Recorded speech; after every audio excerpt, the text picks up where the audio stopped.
so much for having me. It's really such an honor to be here. I've walked by this building so many times and always wondered what was inside, and this is such a fun way to experience it for the first time.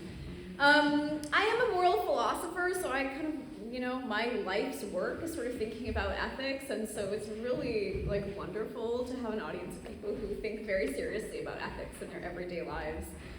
I'm going to start with an apology, maybe two apologies. So the first is I had originally planned to come here in March, and unfortunately I got very sick. I had a really bad flu, so I had to reschedule. And as part of that, some time has passed, many things have happened. I actually have decided to give a slightly different talk. So if you're here to hear about resentment and repair, I do apologize. I'm going to talk about something slightly different. I'm hoping that the talk I give today is actually very much in line with the kind of principles of the ethical society, so I'm hoping it will still be of interest to all of you. And I'm also hoping it'll be relevant to kind of what we're experiencing sort of more broadly in this political moment. So I apologize if this is not what you were hoping for, but I hope I'll still have something to offer you. All right, so I'm actually going to be talking about Aristotle, the ancient Greek philosopher that I work on. And I'm going to be talking a little bit about some of the ideas that I'm working through in a book project that I have on Aristotle. So probably if you're in this room, you try to be a decent person. I'm guessing if you're in a room, in a building called the Ethical Society, this is something that you care about in your life. My guess is you pay your taxes, you obey the laws, you care about your friends and family, you support just political causes, and you try to avoid doing harm. For the most part, you probably don't even have to try that hard to be decent. After all, if you stopped obeying the laws or paying your taxes, or if you started neglecting the people that were near to you, my guess is your life would go worse for you. In our everyday lives, I think there are all kinds of penalties or sanctions in place to help us be more ethical versions of ourselves. So if you stop obeying the laws, you'll probably face some kind of legal punishment. If you start neglecting your relationships, you'll damage the relationships that are important to you. But what I want to ask is what happens when this isn't the case? So what happens when it doesn't seem to be in your own interest to be a moral or decent person? So I want you to imagine, and maybe this won't be too hard for you to imagine, I want you to imagine that you're living under a fascist regime. Just try to imagine. And you're watching as people are being imprisoned and deported and stripped of their livelihood and rights because of who they are or what they stand for. And you know, watching all of this, that what's happening is deeply unjust. But you also know that if you keep your head down, you'll be okay, at least for the foreseeable future. So you aren't a member of a targeted group, you have a family that loves you, you have a secure job. If you try to stand up for others in this fascist regime, you might make yourself a target. So the question is, why risk it all when you don't have to? Why place other people's interests over your own? Why be good? This question is not a new question for moral philosophers. So this question of what to do when self-interest and morality seem to conflict is something that actually Plato writes about in the dialogue The Republic, which some of you might know. So this dialogue was written in 375 BCE. And in the dialogue, one of the characters, his name is Glaucon, presents a thought experiment to the philosopher Socrates. So the thought experiment, the basic idea behind it is you're supposed to imagine that you have a magic ring that makes you invisible. So anytime you put on the ring, you're totally invisible, nobody can see you, nobody can see what you do. And the thought's supposed to be, if, when you wore this ring, you could do anything you wanted and not suffer any legal or social repercussions, how would you act? Glaucon thinks that most people wouldn't be good if they could avoid suffering the consequences of being bad. In fact, not only does he think people would not necessarily be good, he thinks people would actually be kind of terrible. He thinks people would go around being deeply immoral, stealing and taking advantage of other people in order to advance their own interests. And maybe disappointingly, 2,500 years later, many moral philosophers actually agree with Glaucon. So many moral philosophers now think that even though being moral is a good thing to do, it isn't necessarily good for us or in our interests. And the best we can kind of hope for in a society is to build a society where there are a lot of sort of penalties and sanctions in place to try and keep people good. I'm going to try and convince you, and hopefully you'll be somewhat sympathetic to this, I'm going to try and convince you that this picture that most moral philosophers accept, where morality and self-interest regularly come into conflict, is a fundamentally misguided picture. And I think it's misguided because it mischaracterizes what is actually in our self-interest. I think we are kind of in a moment in society where we've actually really lost a grip on what's actually good for us. And so what I'm going to try and convince you is that sometimes the actually best thing for us, the most self-interested thing for us, is to actually make tremendous sacrifices, to be willing to give up an enormous amount of wealth and security and status for the sake of the things that we believe to be moral or good. I'm going to try and convince you that if you want to live a happy or flourishing life, the most important thing you can do is to be a good person. And everything else, all of the wealth, the security, and the status that you have in your life and that you think you care about, all of that stuff is only really valuable insofar as it allows you to be good. Okay, so to convince you of this, I want to draw on a different ancient Greek philosopher, namely Aristotle. Some of you might have heard the name Aristotle, some of you might know a little bit about Aristotle. So he was an ancient Greek philosopher born in 384 BCE in Greece. He was actually a student of Plato's, who I mentioned before, and he remains one of the most influential Western philosophers of all time. So he has shaped debates in logic and literary criticism, biology, metaphysics, politics, basically you name it, he has had something to say about it. And famously, Aristotle took himself to be a scientist, so he was very interested in physics and biology, and more generally, he was really interested in understanding the nature of reality by beginning from everyday experience. And for Aristotle, the question of what makes a human life a good or a happy one was a kind of scientific question. So for Aristotle, there was kind of a fact of the matter about what makes a human life a good or a happy one. And there was some fact of that matter that's meant to generalize across time and across people. So it's sort of, there's like universal facts about what human nature is like, and therefore about what human happiness is like. And Aristotle thinks whatever human happiness is, it's something objective. What I mean by that is there's a fact of the matter about whether someone's life is a happy or good one, whether or not they recognize it. In fact, Aristotle thinks many people are mistaken about the quality of their own lives. Okay, so what is Aristotle's picture? At the core of Aristotle's picture is the idea that the very best thing for human beings is not things we possess or states that we can be in, but instead it's the activities we engage in. So for Aristotle, the very best, the most important thing for us as humans is what we do in the world. And Aristotle's idea in thinking about the value of activity is that in acting, we're able to fully express what it is to be alive or what it is to be human. So the idea for Aristotle is that if living is a good thing, then really living, fully expressing our ability to kind of live or be human is the very best thing for humans. And the way he thinks about the activities we engage in is a lot of things that we do in our everyday life have a kind of goal or purpose. So, you know, you brush your teeth in order to maintain good dental hygiene. You send your kids to school so that they can have a good education, so that they can live flourishing lives. But Aristotle thinks a lot of the activities that are most important in our lives are not purely instrumental. The idea is there is some value to some of the activities that we engage in that goes beyond any sort of product or outcome. There is some value just in the activities themselves and in the ways they allow us to fully express our own humanity. So when you run a marathon, or you write some poetry, or you spend time with your friends, Aristotle's idea is that there's something valuable about these activities above and beyond any kind of instrumental value they might have for us, above and beyond any kind of product that results. And again, the reason is that these activities are ways for us to live in a fuller sense of just merely being alive.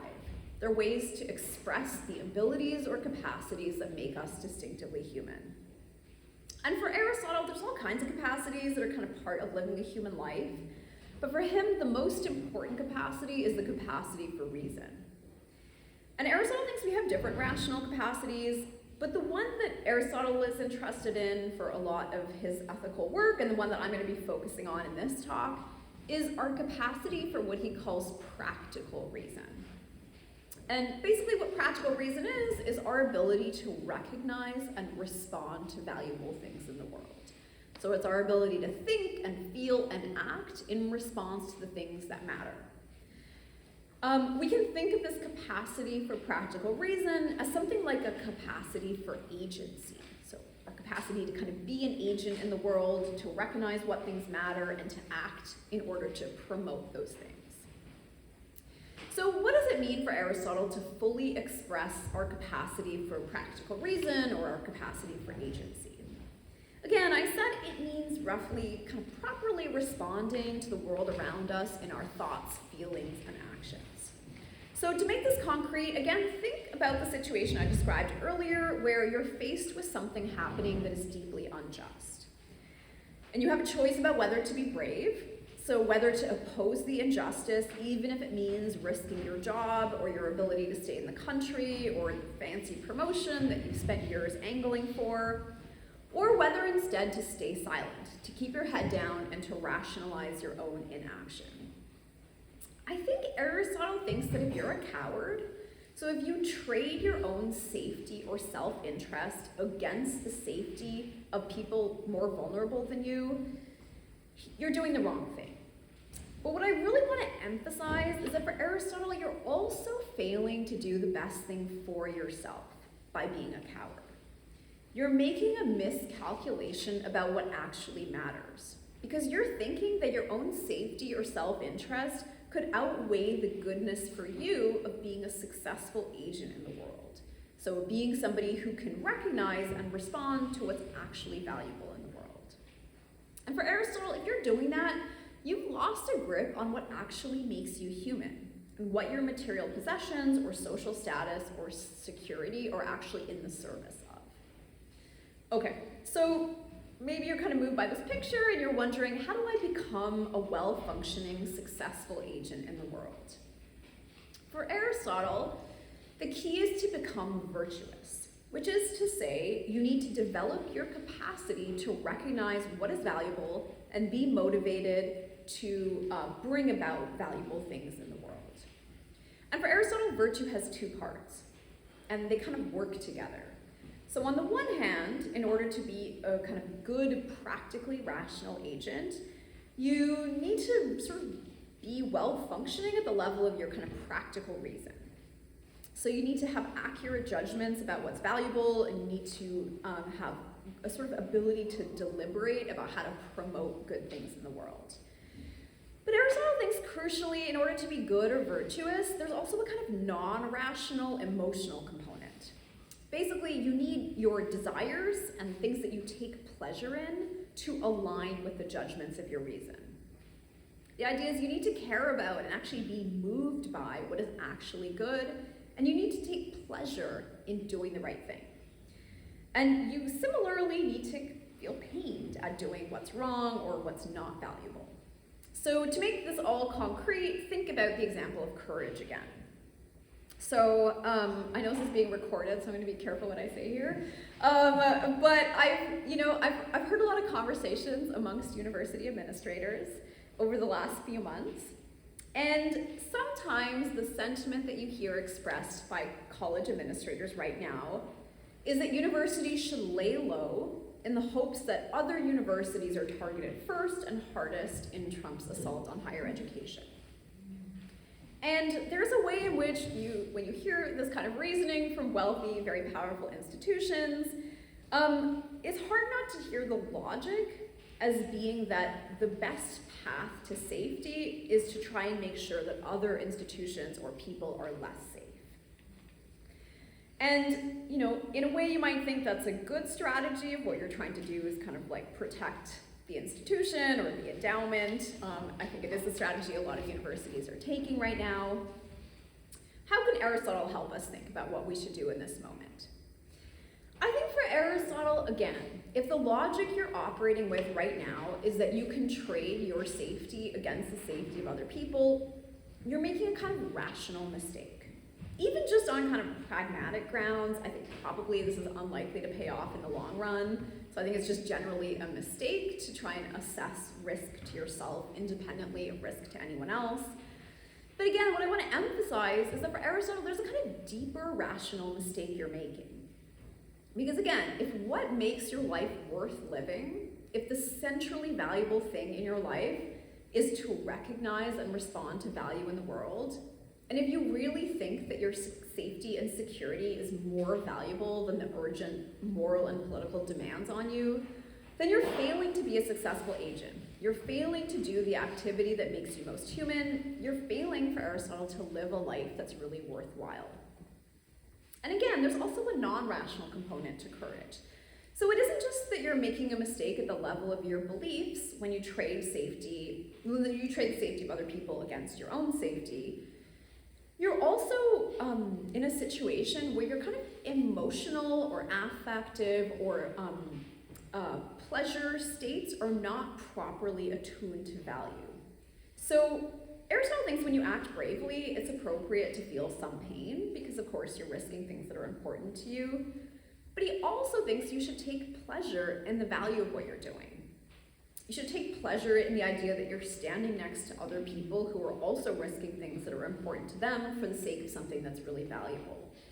And he thinks that if you don't do this, so if you act as though your safety is more important than the safety of others, including people much more vulnerable than you, then you should actually feel pain in the form of shame. So Aristotle thinks shame is actually an incredibly powerful tool in moral education, and that when you're properly attuned to value in the world, doing the wrong thing should actually be a kind of shameful and painful process. Okay. So far, I've tried to kind of give you a picture of Aristotle's ethical theory to help you see how, for Aristotle, being a happy person actually requires you being a good person. I think the consequences of this picture are really significant, and I say this as somebody who kind of, works in moral philosophy, and so I spent a lot of time talking to moral philosophers. And I think Aristotle's understanding of the importance of being a good person in order to be a happy person actually helps us understand better how certain forms of injustice are bad for the people that are under them. So specifically, the second thing I want to say in this talk is just to give you a feel for how, on Aristotle's picture, things like oppression or poverty or injustice can actually be bad for the people under them, in part because those conditions make it harder for people to be good. So part of the injustice of oppression or poverty is that it prevents people from living fully human, fully good human lives. Okay, the idea for Aristotle, and this is, again, I think a kind of significant departure from the ways a lot of moral philosophers now think. For Aristotle, no matter how good we are, no matter how good our characters are, we can be in circumstances where we're unable to fully express our goodness and therefore unable to fully be happy. And this is in contrast to a different ancient Greek school of thought, namely the Stoics. So some of you might have read some Stoic philosophy. The Stoics famously argue that if happiness consists in being virtuous, then even someone being tortured or someone in prison can be happy just so long as they have a good character and they think and feel in the right kinds of ways. But Aristotle disagrees. Aristotle actually kind of sides with a more common sense opinion that if you suffer terrible misfortunes in your life or you live in dire poverty, you can't live a happy life. And in addition to having a good character, Aristotle thinks that we actually need to have access to resources and favorable conditions in order to live well. This might seem obvious and uncontroversial, But what's surprising is the reason Aristotle gives. Aristotle seems to think that the reason we need good circumstances in order to be happy is in part because we need good circumstances in order to be good. And part of the explanation is that we need good circumstances in order to become virtuous, so in order to develop our good characters. After all, Aristotle thinks you're probably not going to become virtuous or good if you don't have a good moral education, and that requires growing up in a good moral and political community with lots of support and resources. But his explanation for why we need external resources in order to be virtuous actually goes deeper than this, and I think it's something we need to take seriously. Aristotle thinks that even if you're a good person, and even if you're doing the best possible thing in your circumstances, you can be in situations where you're unable to fully express or realize your agency in the world. And again, I think this is not an idea that's easily captured by the way moral philosophers now think about moral agency. So a lot of moral philosophers now think that if you're a good person and you do the best thing in the circumstances that you're in, you've been a successful moral agent. And in fact, on a lot of views, the difficulty that someone faces in their circumstances actually increases how impressive or praiseworthy their expression of their moral agency is. So to just kind of like make this a bit more concrete and bring out the difference between how Aristotle thinks about moral agency and how moral philosophers now think about it, I want to consider an analogy with the case of achievement. So I want you to think about like two artists. I want you to compare the case of a really extremely talented artist with an artist who is kind of mediocre. So suppose these two artists produce the same piece of art, but for the talented artist, it barely requires any effort, whereas for the mediocre artist, it takes an enormous amount of energy and attention for them to produce this piece of art. So when we ask about these two artists, which artist deserves more credit, I think there are two different ways to hear this question. One question you might be asking is, who is the more impressive artist? In which case, I think it's probably the talented artist who is able to produce pretty good art without even really having to try. That's kind of a testament to how talented they are as an artist. But instead, you might be asking a different kind of question, which is who deserves more praise or credit for the art they were able to produce?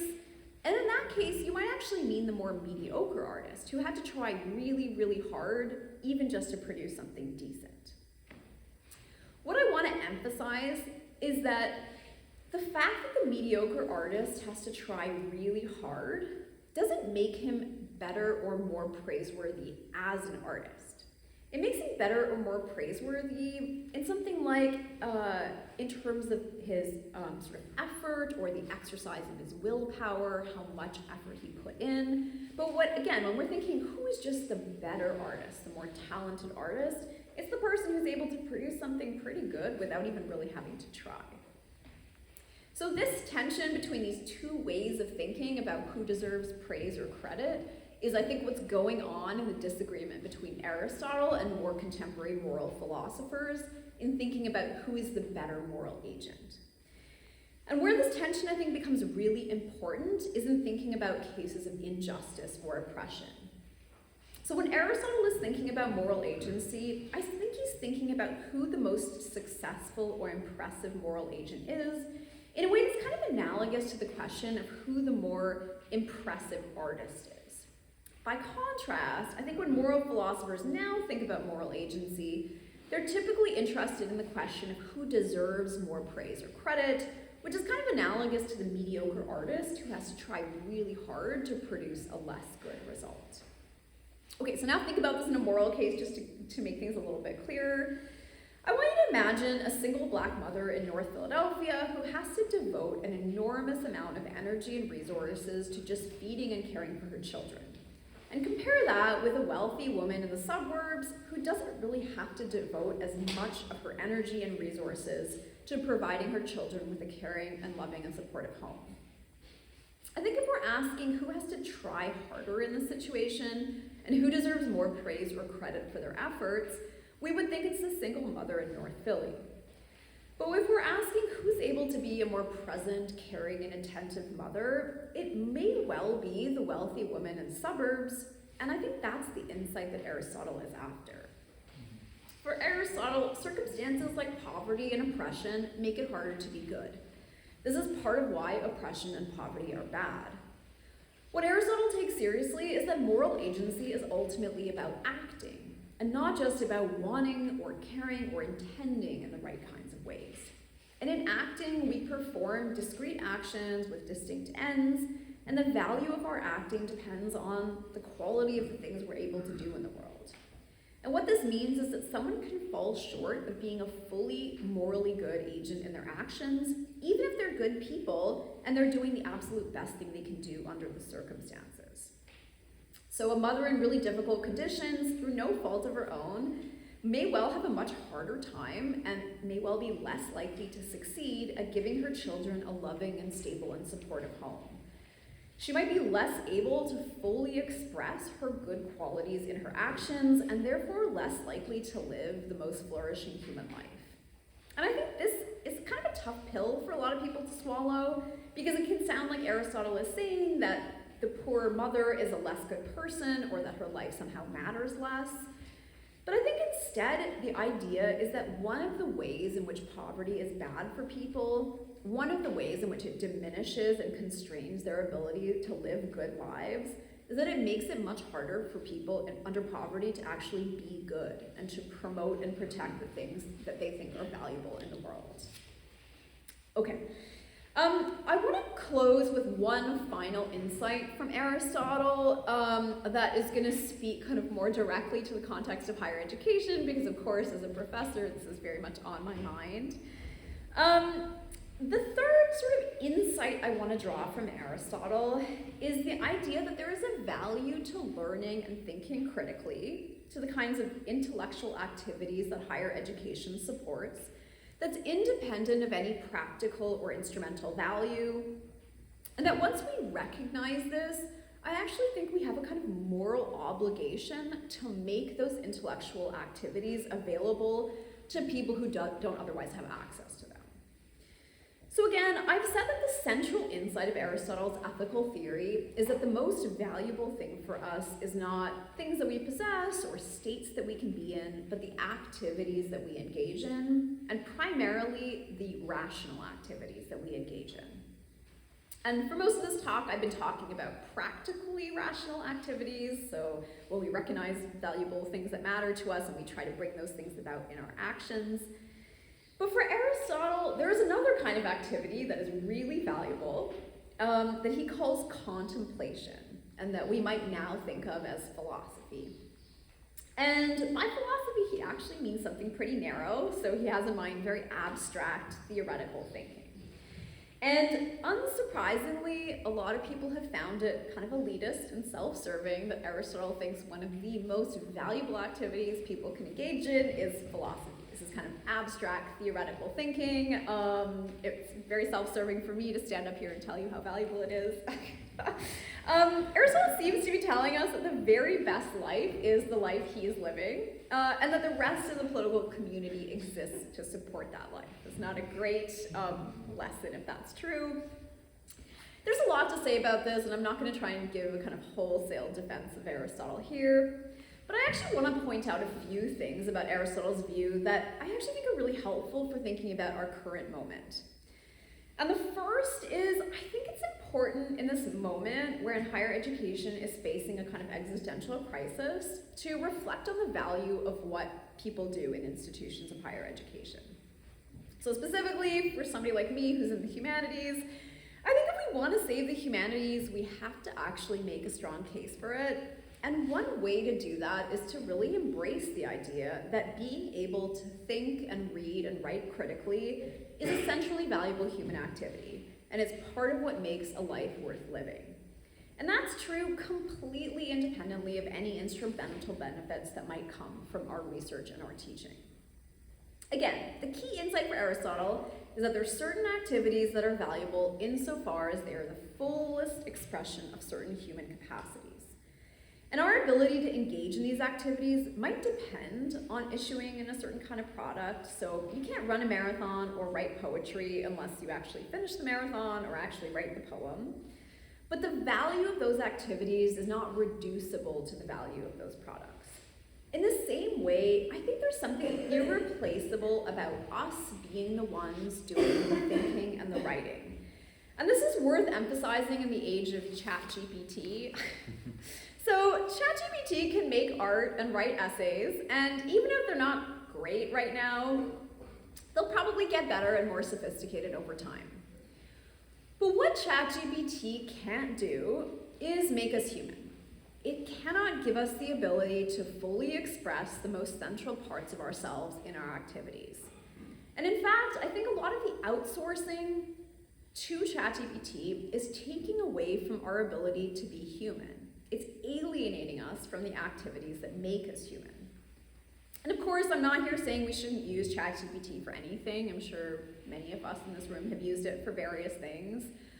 But what I'm saying is that there is a centrally valuable human activity, namely thinking and writing critically, that we can't outsource to ChatGPT without losing something of tremendous significance for us. So to take an analogy, I can pay someone to deliver my groceries or to clean my house, but at the point where I'm paying someone to run a marathon for me or to write poetry for me, I've lost a grip on what part of these activities matter to me in the first place. Again, in a way, what I'm saying should probably be obvious, but I think it bears repeating in a moment when higher education is under attack. I think we actually have to ground ourselves in what we think we do that is actually valuable and important. And I think we're in a moment where institutions like Penn will probably survive, but what I worry is that a lot about what's valuable within these institutions will not survive this moment. And partly what I mean is that I think there are a lot of people within these institutions that won't survive, so I've seen a lot of faculty, staff, and students over the last year and a half lose their jobs, be expelled, or otherwise be pushed out of academic institutions. And over the last few months, we've seen these measures intensify as faculty and grad students are being deported, detained, expelled, and having their degrees revoked. And what I want to emphasize in closing is not just the material and emotional costs of this moment to people who are being targeted or who know they could be targeted next. It's also the intellectual costs. There is something incredibly costly about us being in a situation where people are constantly having to censor themselves, second-guessing or questioning what they can say in a classroom or when they're being recorded or to their colleagues or in their writing. It can start to feel like your job isn't really about thinking freely or critically, but instead helping to kind of sustain the illusion of institutions that actually aren't about thinking critically. And what's really scary is that it can start to shape not just what you write and say, but more fundamentally how you think. The tragedy of this moment is not just that people are losing their jobs and degrees and ability to stay in the country, but that people are losing the ability to engage in one of the most valuable human activities. They're losing the ability to fully be human in what they do. A lot of people think Aristotle's privileging of contemplation as one of the most supremely valuable human activities is elitist because most people don't have access to this activity. Most people are too busy trying to provide for their basic needs. I think doing something like philosophy, what I get to do, requires an unbelievable amount of privilege. And people aren't free to engage in an activity like philosophy, an activity that's valuable in itself but yields little practical benefit until their basic needs are met. I think there's a different way of reading Aristotle's point, which is that we have an obligation to bring about the conditions of security and freedom from material necessity for everyone, so that everyone can participate in activities like philosophy, which is to say that everyone can be fully human in the things that they do. And right now, I think that means fighting for the right of everyone, both within and outside of academic institutions, to write and think freely.